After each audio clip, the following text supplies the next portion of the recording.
Hello, আসসালামু আলাইকুম। আমি মারুফ 360 ডিগ্রি ফেসবুক পেজ থেকে আবার আপনাদের সাথে কিছু কথোপকথন নিয়ে আসলাম। আজকে আমি আপনাদেরকে আমার রয়্যাল এনফিল্ড নিয়ে একটু লং ট্যুর করছিলাম, লং জার্নি করছিলাম। ওইটার একটা ছোটখাটো ডিসকাশন করব আপনাদের সাথে। ঠিক আছে?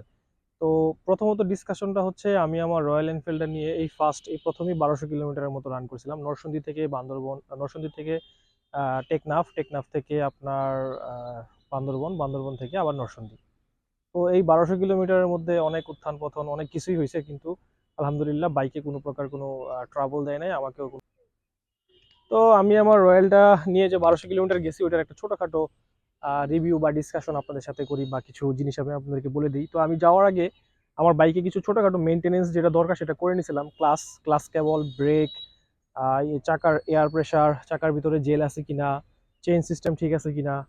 তো সবকিছু আমি ক্লিন করে তারপরে সব ঠিকঠাক করে আমি টোরের জন্য রওনা দিয়েছিলাম, যেটা আপনারা সবসময় সবাই করবেন। এভাবেই করে টোরের জন্য রওনা দিবেন। তো রয়্যালটা নিয়ে পাহাড়ে সমুদ্রেতে গেছি, তো সমুদ্রের যে মজাটা সেটা বলি। সেটা নিয়ে আমরা মোটরসাইকেলটা নিয়ে বিচে চলে গেছি। বিচে পানিতে ঢেউয়ের মধ্যে ইচ্ছা মতনে চালাইছি, সেই রকমের ফিলিংস দিছে। কোনো ট্রাবল দেয় নাই, কোনো আটকায় নাই, কোনো কিছু করে নাই। হ্যাঁ, মাঝখানে একটু আমার ভুলের জন্য বিচের ভিতরে চলে গেছিলাম, তো এখানে পিছনে ওজন, তো পিছনে চাকা আটকে গেছিল। তো আরেকটা বন্ধু আছে রাকিব। রাকিব ও সবসময় সাপোর্টিভ, ও খুব সাপোর্ট দিয়েছিল। তো খুব দ্রুতই আমরা বাইকটা উঠায় নিয়ে আসতে পারছি, বেশ একটা প্যারা হয়নি। তো এখন আসি পাহাড়ে। সবচেয়ে বেশি মজাটা যেটা পাইছি পাহাড়ে, পাহাড়ে উঠার সময় যেরকম মজা পাইছি, ডাউন হিলে সেরকম মজা পাইছি। পাহাড়ের স্পিডও খুব ভালো গেইন করছে, কোনো ট্রাবল দেয় নাই, কিছু দেয় নাই।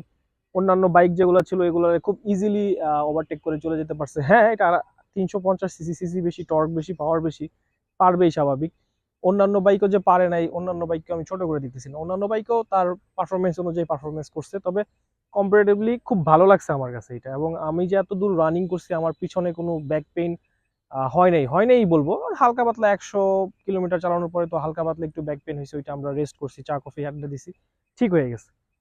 তো যে কেউ রয়্যাল এনফিল্ড এটা নিয়ে লং ট্যুরের জন্য যেতে পারেন। লং ট্যুর খুবই পারফেক্ট, খুবই মজা পাবেন এবং এতটা পেইনফুল হবে না। ঠিক আছে, আজকের জন্য এতটুকুই শর্ট। আবার আরেকদিন অন্য কোনো ডিসকাশন নিয়ে আসবো আপনাদের সামনে।